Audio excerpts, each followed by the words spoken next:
ጾሙ ጸሎቱ ሥርዓተ ቤተ ክርስቲያን ሰልችቶት ይወጣል። ጉባኤው ፈዘዘ ብሎ ምንድነው ደመቅ አርጉት ብሎ ይወጣል ለብዙ። አንዳንድ ሰው ወደ ቤተ ክርስቲያን ና ሲባል አይ እኔ አሁን ሱሰኛ ነኝ፣ ዘማዊ ነኝ፣ ቆሽሻለሁ፣ አንዳንድ ማስተካከለው ነገር አለ ይላል። የሚያስተካክለን ማን ነው? እሱ ደግሞ የፈለገ ብንቆሽሽ አይጸየፈን። ባይረ ምሕረት ነው። የኛ ኃጢአት የደም ጠብታ ነው። የሱ ግን ምሕረት የባህር ያህል የውቅያኖስ ያህል ቀረብ ብትል ይሻላል። እግዚአብሔር ይቅር በለኝ ካልከው የትከርመ መጣ አይልም፣ ድጋሚ የመንግስቱ ወራሽ ያደርጋል። አንድ ክርስቲያን እንዴት ከቤተ ክርስቲያን ተለይቶ ይጠፋል ካላችሁ የመጀመሪያ አጠፋፉ ልክ እንደ በግ ነው የሚጠፋው።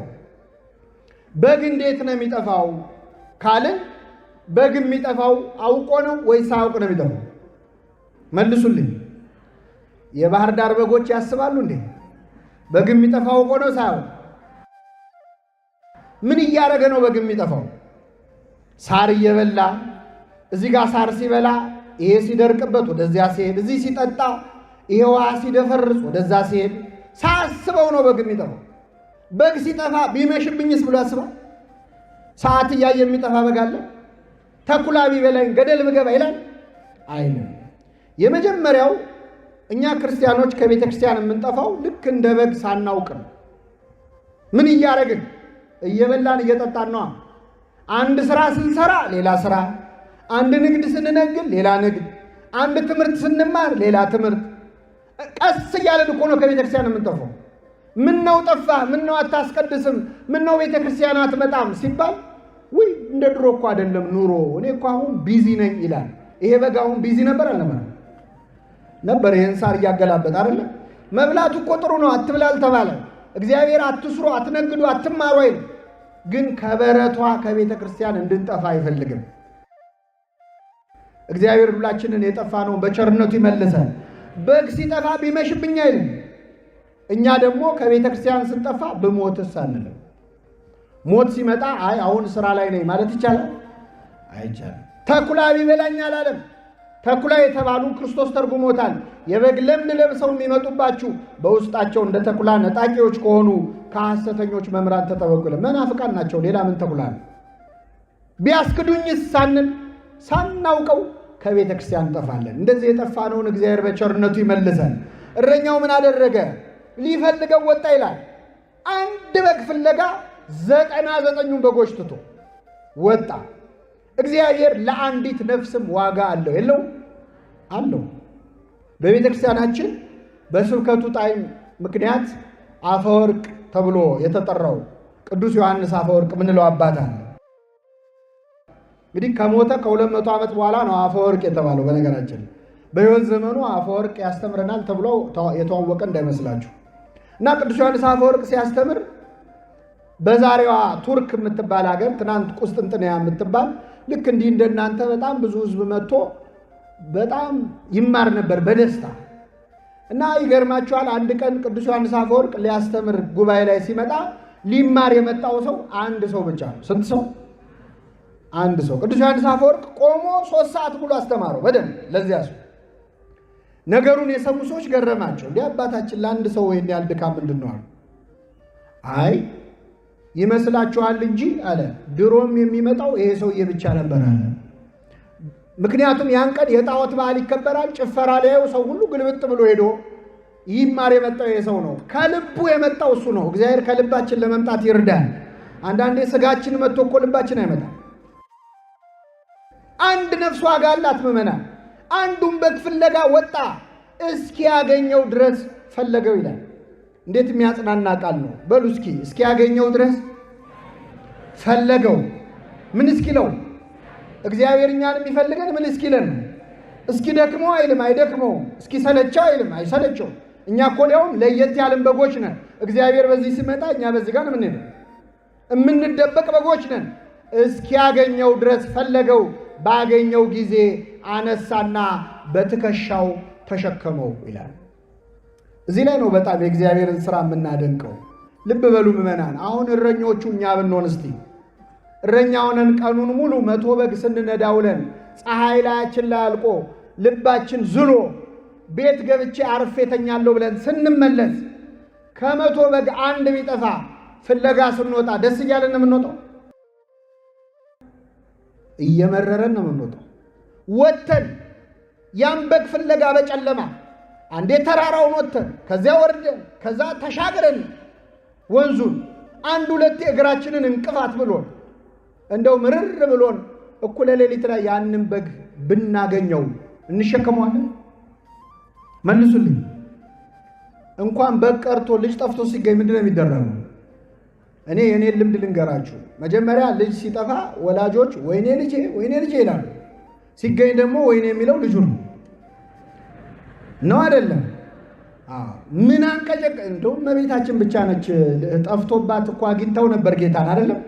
እመቤታችን 3 ቀን ሙሉ ጠፋባት፣ ፍለጋ ወጣች ይላል። ስንት ቀን ጠፍቶባት?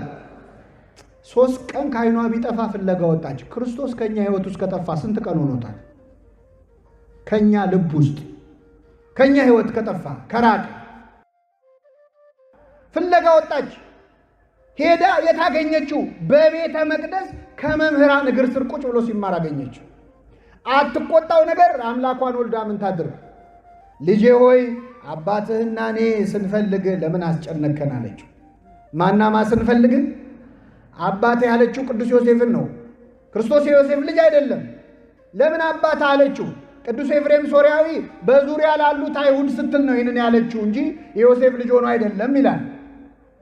ከዚያ ውጭ ግን ክርስቶስ እኔና አባትህ ስንፈልግህ ያለችውን ይዘው ሰዎች የዮሴፍ ልጅ ነው እንዳይሉት ምን አለ? በአባቴ ቤት ትኖር ዘንድ እንዲገባኝ አታውቁምን አለ። በምን ቤት? አባቴ እግዚአብሔር አብ ነው፣ ዮሴፍ አይደለም አለ።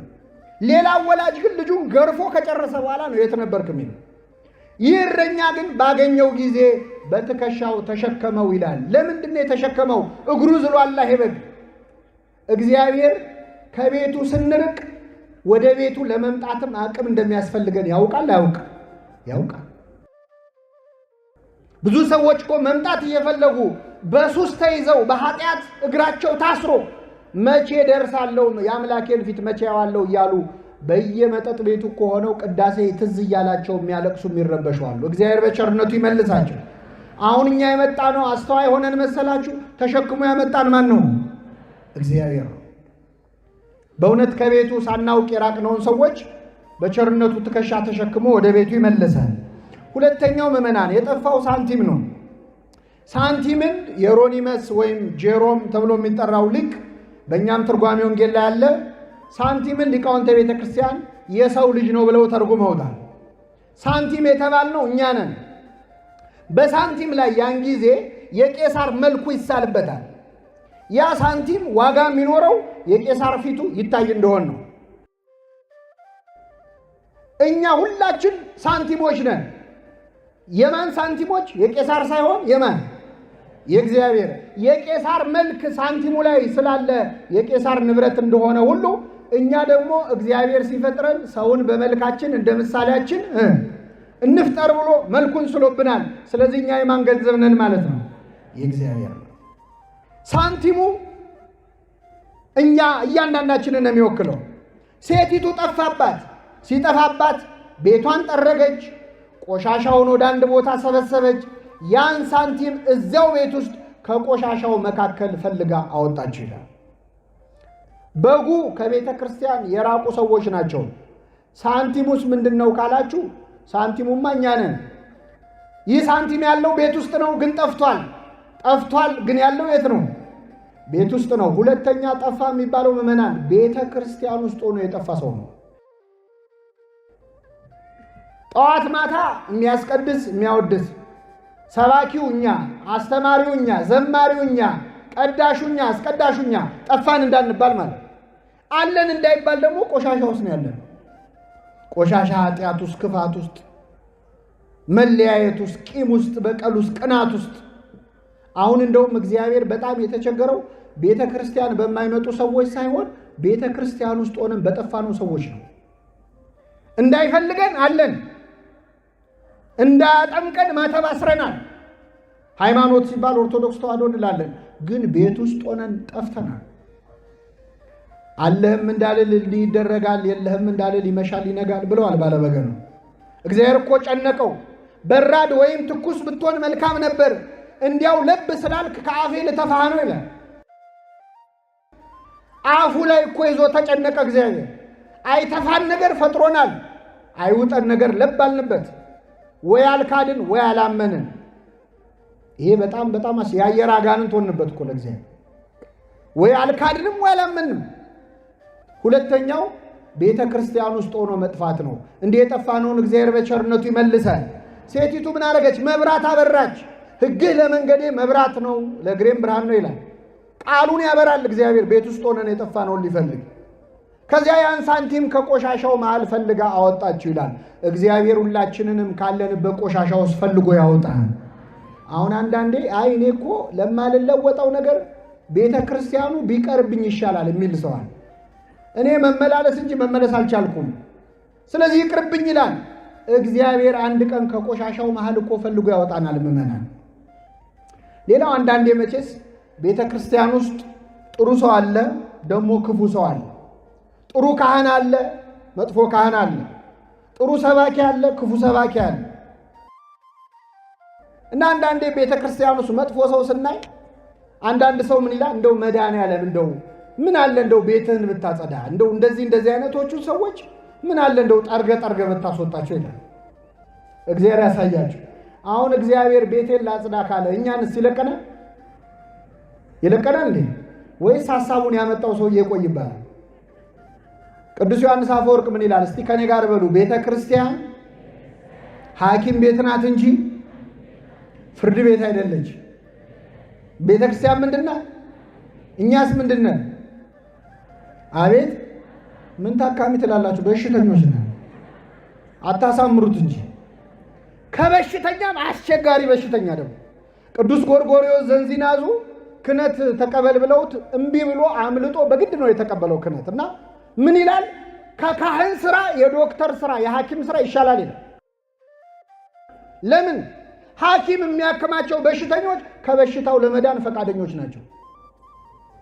የካህን ንስሐ ልጆች ግን ፈቃደኞች አይደሉም። ሐኪም የሚያክማቸው በሽተኞች በሽታቸውን ይናገራሉ። ካህን የሚያክማቸው በሽተኞች ግን ንስሐ ሲገቡ ኃጢአታቸውን አድበስብሰው ነው የሚናገሩ። በሽታውን የደበቀ መድኃኒት የለም። አስቸጋሪ ነን እኮ እና በሽታ ነው ኃጢአት። ቤተክርስቲያን ሐኪም ቤት ናት። ሁላችንም በሽተኞች ነን ምእመናን። እኔም እዚህ ቆም የምሰብከው ቁጭ ብሎ የሚሰበከው ሁሉም በሽተኛ ነው። እግዚአብሔር በቸርነቱ ይማረን። በሽተኛ ከሆንክ ለምን ትሰብካለህ ካላችሁ፣ በሽተኞችም እኮ ትንሽ ሲቆዩ እንደ ዶክተር ይሆናሉ አይደል? አዎ ትንሽ የእነሱ መርፌ ለሌላ ሰው ያዛሉ። ስለዚህ እኛ እንደው ቀድመን የገባን በሽተኞች ነን። ሁላችንንም በቸርነቱ ይማረን። በሽተኛ ለበሽተኛ እንደሚያዝን ኃጢአተኛም ለኃጢአተኛ ማዘን አለበት። ጠርጋ አስወጣ አይባልም። እግዚአብሔር እስከ ምጽአት ድረስ ኃጥኡን ከጻድቁ ጋር ችሎ በቤቱ ያቆየዋል። መጥቶ የሚለየው እሱ ብቻ። ሁላችንንም በቤቱ ያጽናን። ከቤት አንዳንድ ሰው ደግሞ ቤተክርስቲያኑ ሰው እንዲያረገ ካህኑ፣ ቄሱ፣ ዲያቆኑ፣ ሰባኪው እንዲያረገ ብሎ የራሱን ትቶ ማለት ይሄ እኛም አለንበት። መቼስ ከሰባኪያኑም አንዳንዴ ከቅዱስ ፓትርያርኩ አንስቶ ከላይ እስከታች ሙልጭ አድርገው የሚሳደቡ አሉ። የምንሳደብ አለ። ሲኖዶስ ሲሰደብ እኮ ደስ ይለዋል። ሰው ፈገግ ይላል። ጳጳሳት ሲወቀሱ ደስ ይለዋል። የኔ አይነቱ ሰባኪ በሆነ ሚዲያ ይወጣና ከፓትርያርኩ አንስቶ ሁሉን አጥረግርጎ ሰድቦ ወስብሐት ለእግዚአብሔር ይላል። ምእመናንም ቃለ ሕይወት ያሰማልኝ ይላል። ሰው እውነተኛ ጀግና ከሆነ የማንን ኃጢአት ነው መናገር ያለበት? የራሱን። እኛ ግን የኃጢአተኛ ትዕቢተኞች እኮ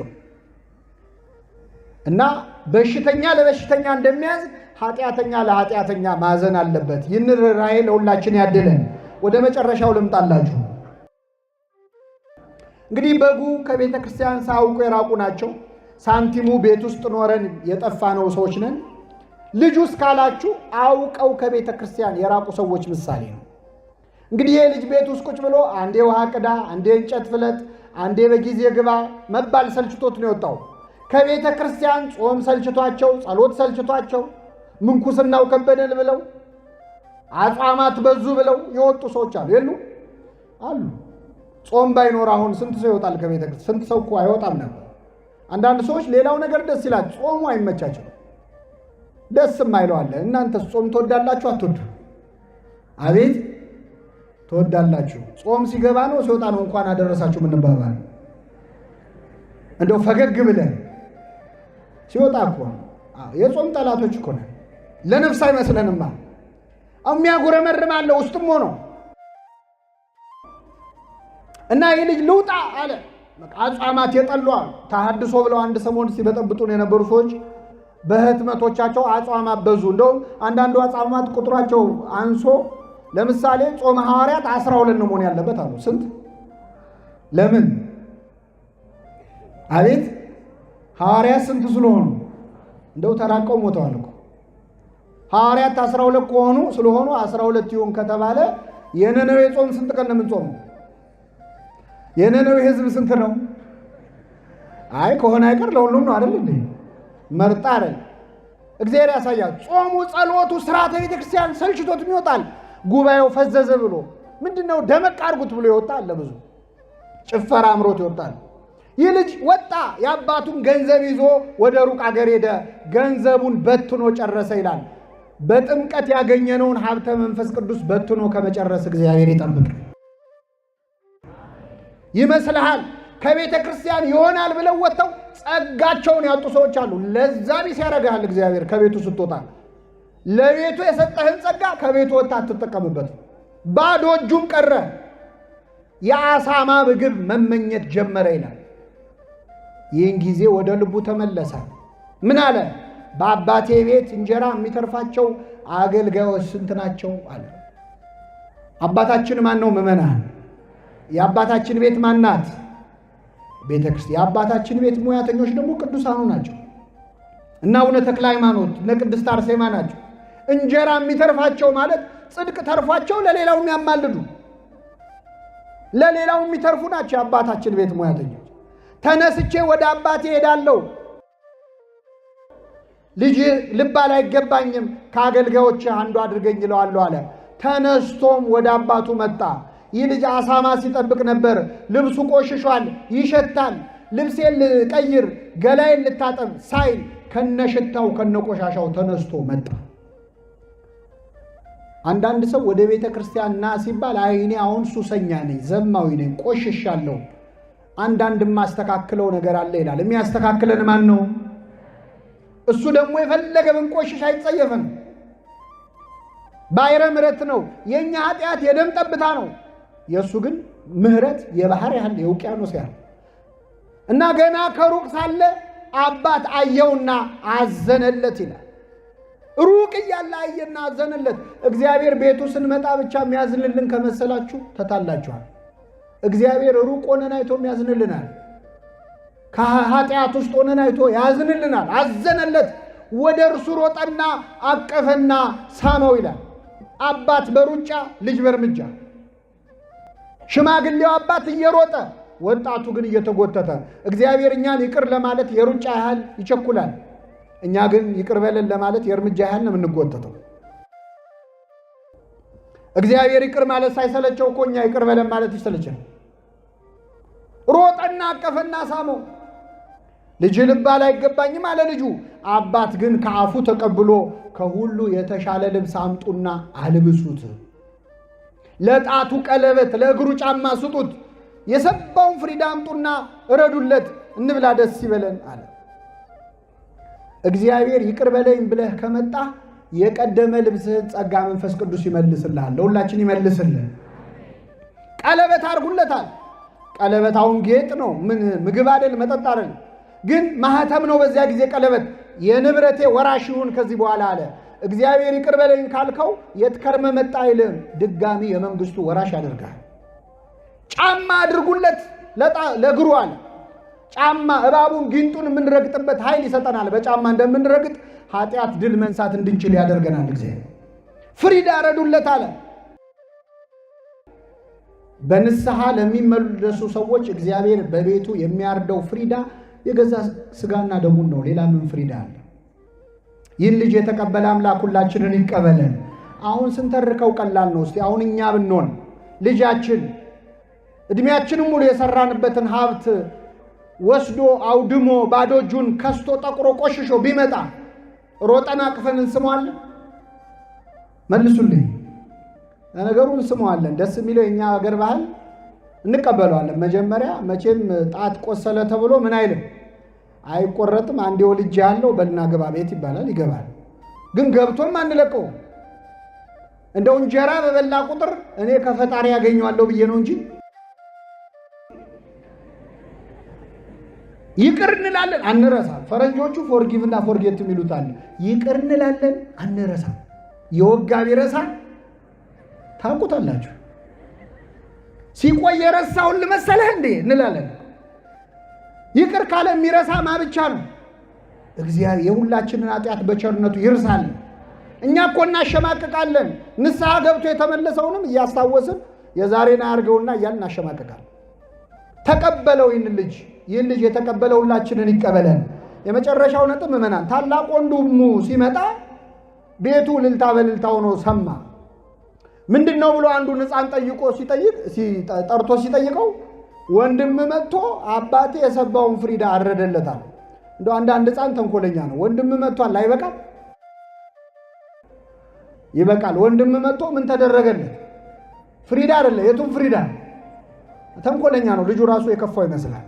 ያን ትልቁን አረደለታል። ተቆጣ። ሊገባ አልወደደም።